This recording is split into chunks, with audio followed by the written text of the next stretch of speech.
Hey everybody, welcome to Geeks and Grounds, a monthly game club where we play together and brew good conversation. I am so excited. It is the inaugural month of the club, which means we've got our first game announcement happening right here in this very video. I'm really excited. Picking out this first game felt really hard, really challenging and daunting because I wanted it to hold a lot of the pillars true in terms of what I wanted to make this club for.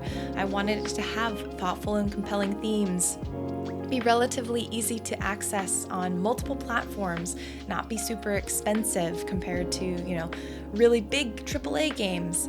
I also wanted it to be relatively quick to finish and easy to get into because I want you all to feel successful this first month of the club. There's also that element of the secret sauce, that's something that makes the game special, unique, and really compelling.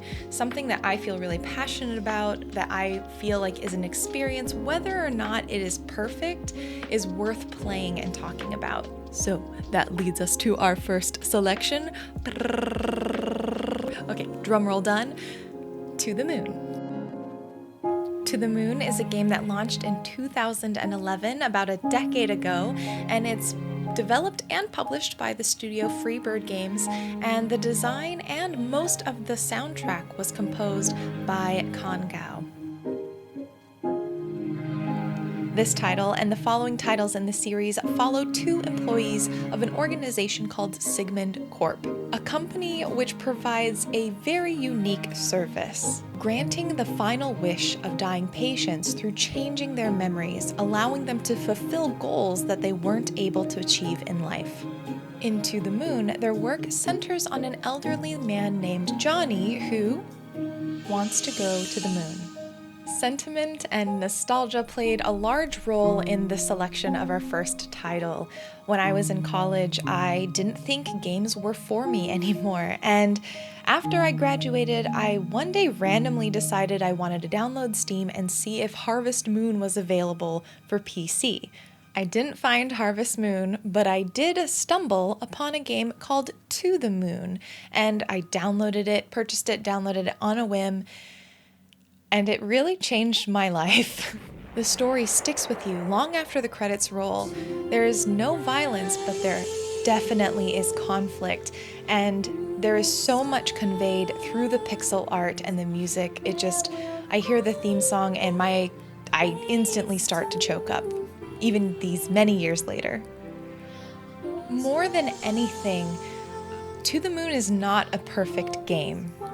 I think in addition to doing some things beautifully, there are some elements of the game that are perplexing, sometimes even frustrating, especially when looking at the themes that it's trying to approach between love and regret and loss. And I can't wait to dive into discussing all of that with you this month. A couple of things I would love for you to keep in mind as we move into our first selection. The first is content warnings. I will always do my best to provide a comprehensive list of content warnings that I have seen flagged or I have flagged upon my playthroughs and review of the game. It is linked in the description below, so please check it out if that is something that you would like to have ahead of time, just so that you're going in informed. Of course, if you would like additional detail and support about a specific content warning, please feel free to email me. I'm more than happy to give more details so that you can go into a game informed and have a really enjoyable experience while playing. Timeline! So while you can play the game in one sitting, you can play it however you would like to play, wait till the end of the month, I wouldn't encourage it, but you could time yourself however you'd like. But for the sake of having consistency and ability to do the discussion questions, we're going to divide the game into 3 parts. As you play, there will be Act 1, Act 2, Act 3 that pop up, so it should be pretty clear. But if you need additional markers to keep an eye out for Act 1, you'll want to keep an eye out for finishing the section with the fragmented area after the soccer ball memento. For Act 2, which will be our week 2 stopping point, you'll want to collect the contained roadkill odor and head back to do the scene in Johnny's bedroom. Right after that is the end of Act 2.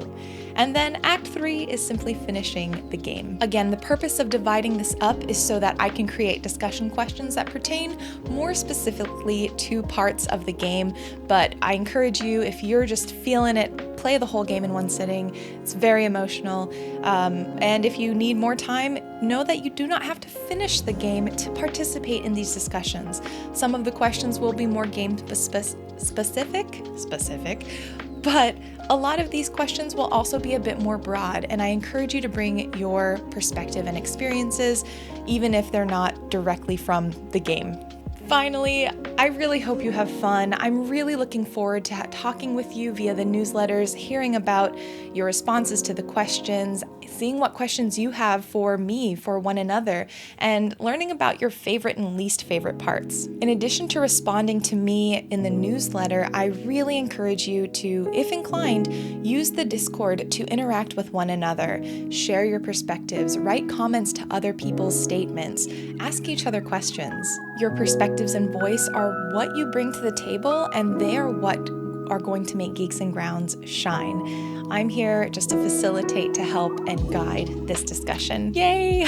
All right, thanks again, everyone. I'm really looking forward to this month. I'm looking forward to having you look at the supplementary activities that I have been cultivating for you, and we are going to have some great conversations. So I will see you later in the cafe. Bye!